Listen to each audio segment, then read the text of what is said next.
যদি ডিটারমিনেশন থাকে, তার যদি লক্ষ্য স্থির থাকে, তার মেধা যদি সেদিকে সে নির্দিষ্ট করতে পারে, তাহলে নিশ্চয়ই তার অভিষ্ট লক্ষ্যে সে পৌঁছাতে পারবে।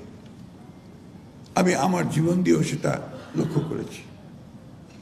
আমি যখন রাজনীতিতে নামি, তখন আমাকে অনেকেই সেই বারাক ওবামার মতো, তোমরা জানো যে বারাক ওবামা একজন অত্যন্ত বিখ্যাত লয়ার ছিলেন এবং সিনেটর ছিলেন এবং আমেরিকার প্রেসিডেন্ট ছিলেন। উনি যখন রাজনীতিতে নামলেন, তখন তার বন্ধুরা, তার আত্মীয় স্বজনরা তাকে অনেকেই ফোন করে জানালো যে তুমি ওই নোংরা প্রফেশনে যাচ্ছ কেন? Why are you going to join the dirty profession? তিনি বললেন, এই ডার্ট থেকেই তো আমি ফুল তৈরি করতে চাই। কারণ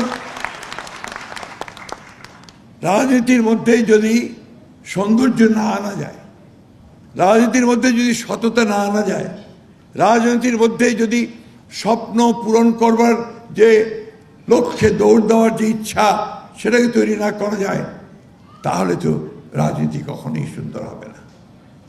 আর রাজনীতি হয়, আমরা যাদের গতবার দেখলাম পালিয়ে যেতে হলো জনগণের কাছ থেকে, দেশ ছেড়ে, আর শুধুমাত্র সম্পদ তৈরি করা ব্যক্তিগত স্বার্থে, তাহলে মানুষের ঘৃণা ছাড়া আর তারা কোনো কিছু যুক্ত করতে পারে না, তখনই সেটা ডার্টি প্রফেশন হয়ে যায়। আমি তোমাদেরকে এইসব কথা বলে ভারাক্রান্ত করতে চাই না। আমি তোমাদের সামনে একটা সুন্দর স্বপ্ন তৈরি হওয়া দেখতে চাই। আমি তোমাদের সামনে একটা নতুন সূর্য উঠুক দিগন্তে, সেই সম্ভাবনা দেখতে চাই। এই বিষয়গুলো কিন্তু সবসময় মনে রাখতে হবে। যেখানে অনেক সুন্দর সুন্দর আলোচনা হয়েছে, একটা তোমাদের বয়সের ছেলেমেয়েদের জন্যে জীবনটা অনেক সুন্দর, জীবনটা অনেক স্বপ্নময় রাখতে হবে, স্বপ্ন সবসময় দেখতে হবে। ওই কথা মার্টিন লুথার কিং, কালো নেতা, তিনি বলে গেছেন, আই হ্যাভ এ ড্রিম। এই স্বপ্ন ছাড়া তুমি কোথাও পৌঁছতে পারবে না, ড্রিম ছাড়া তুমি যেতে পারবে না। তো you must have the dream and you must have the capability to fulfil that dream. এই কথাটা মাথায় রাখবে। আমরা অনেকেই হতাশ হয়ে পড়ছি, অনেকেই বর্তমান এত বড় একটা অভ্যুত্থানের পরে এত বড় একটা সুযোগ সৃষ্টি হচ্ছে দেশটাকে আবার সুন্দর করবার, সুন্দর করে গড়ে তুলবার, কিন্তু আমরা যখন চারদিকে দেখছি যে আমাদের রাজনীতিবিদরা ঐক্য হারিয়ে ফেলছেন, অনেককে চলে যাচ্ছেন, যখন চারদিকে দেখছি যে একটা অনেকের সুর, তখন আমরা অনেকেই হতাশ হচ্ছি। তা আমার অনুরোধ আমার এই ছেলে মেয়েদের কাছে, ছেলে মেয়ে বলছি কিছু মনে করে না, করে আমার নাতির বয়স 14, তাই না? মনে করছো কি কিছু? তো আমি এই জন্য বলছি যে আমাদেরকে সবসময় মনে রাখতে হবে। আমি যে মানুষটাকে খুব শ্রদ্ধা করি, দুজন কবিদের মধ্যে, একজন রবীন্দ্রনাথ ঠাকুর, একজন হচ্ছে নজরুল ইসলাম।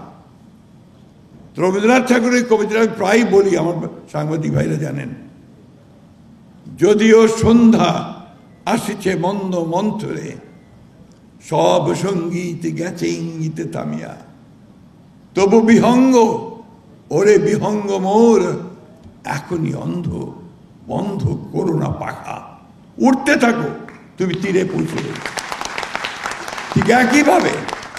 ঠিক একইভাবে আমি বলতে চাই যে কে আছো জোয়ান, হওয়া গুয়ান, হাকিছে ভবিষ্যৎ। ভবিষ্যৎ তোমাকে ডাকছে। আজকে তোমরা যারা এখন যৌবনে পা দিচ্ছ, নতুন পৃথিবীতে পা দিচ্ছ, সেই পৃথিবী তোমাদের ডাকছে। এবং যে কথাটা ডক্টর খান বলেছেন, সবর খান, নিজেকে তৈরি করতে হবে পৃথিবীর সঙ্গে প্রতিযোগিতা করতে। পৃথিবীটাই এখন প্রতিযোগিতার পৃথিবী হয়ে গেছে। তুমি টিকতে না পারো, তুমি নিক্ষিপ্ত হয়ে যাবে। সেই জায়গায় তোমাকে পৌঁছতে হবে, তার জন্য তোমাকে তৈরি হতে হবে। আমাদের দুর্ভাগ্য যে আমাদের দেশের শিক্ষা ব্যবস্থা সেই রকম তো নয়। বরঞ্চ অত্যন্ত নিম্নমানের। এর জন্য দায়ী রাজনীতিবিদরাই, এর জন্য দায়ী আমরাই, এর জন্য দায়ী আমাদের আমলাতন্ত্র। এখানে শিক্ষার উপরে খুব কম গুরুত্ব দেওয়া হয়েছে। আমরা বিএ পাস করাই, এমএ পাস করাই চাঁদপুরের গ্রাম থেকে অথবা আমার ঠাকুরের গ্রাম থেকে। সে ঘুরে বেড়ায়, কোনো কাজ পায় না, কারণ বিএ পাস এমএ পাসকে দিতে চাকরি দিতে ওনারা পারেন না। কিন্তু সে যদি বিএসসি পাস করত অথবা আপনার পলিটেকনিক ইনস্টিটিউট থেকে একটা ডিপ্লোমা নিতে পারত আপনার ইলেকট্রিসিটির উপরে অথবা আপনার সিভিল ইঞ্জিনিয়ারিংয়ের উপরে অথবা অন্যান্য বিষয়গুলোর উপরে, তাহলে কিন্তু তার চাকরি কেউ আটকাতে পারত না। এই যে নীতির ব্যাপারটা, এখানেই রাজনীতিবিদদের ফেলিয়ার। আজকে কারিগরি শিক্ষার ব্যবস্থা নাই, তার কোনো ইনস্টিটিউট নাই, ভোকেশনাল সেন্টারগুলো নাই। আমরা এগুলো তৈরি করি না, আমরা বিএ পাস এমএ পাস তৈরি করছি। আর ওই হাই স্কুল টাই স্কুলের জন্য আমরা আপনার এখন এই যে আমাদের স্যাররা আন্দোলন করছেন, রাস্তায় আছেন শিক্ষকদের বেতনের জন্য। এটা তো অনেক ভালো হতে পারত যদি আমরা পুরোপুরি এটাকে পরিবর্তন করে শুধুমাত্র অতি মেধাবী ছাত্রদের জন্য হায়ার এডুকেশন, কিন্তু আমাদের বেশিরভাগ সাধারণ ছাত্রের জন্য আমরা যদি আপনার এই ভোকেশনাল অ্যান্ড টেকনিক্যাল ট্রেনিংয়ের ব্যবস্থা করতে পারতাম, তাহলে আমাদের সবচেয়ে ভালো আমরা লাভবান হতে পারতাম। আমি একটা কথাই বলবো, আবারও বলছি, শেষ করছি, যে আমাদের এখন একটা ক্রান্তিকাল চলছে, ট্রানজিশনাল পিরিয়ড, খুব অস্থিরতা আছে। এই অস্থিরতাকে, এই যে এখানে তো সব জেনজি, তাই না? কি তাই তো নাকি? ভুল বলছি? ওদের চিন্তা, ওদের ভাবনা আর আমাদের চিন্তা ভাবনার মধ্যে আকাশ পাতাল তফাৎ। কারণ বয়স, প্রজন্মের যে পার্থক্য, এটা অস্বীকার করতে উপায় নেই। হীরা যখন প্রেসিডেন্ট জিয়া রহমানের সাথে হিজবুত বাইরে সমুদ্র ভ্রমণে গেছে এবং তাকে সমুদ্র সম্পর্কে জানানো হয়েছে সেখানে, তখনকার সময় আর এখনকার সময় তো এক নয়। এখন ওরা ওই ছোট্ট সেট, এই সেটের মধ্যে গোটা পৃথিবীকে পেয়ে যায়, তাই না?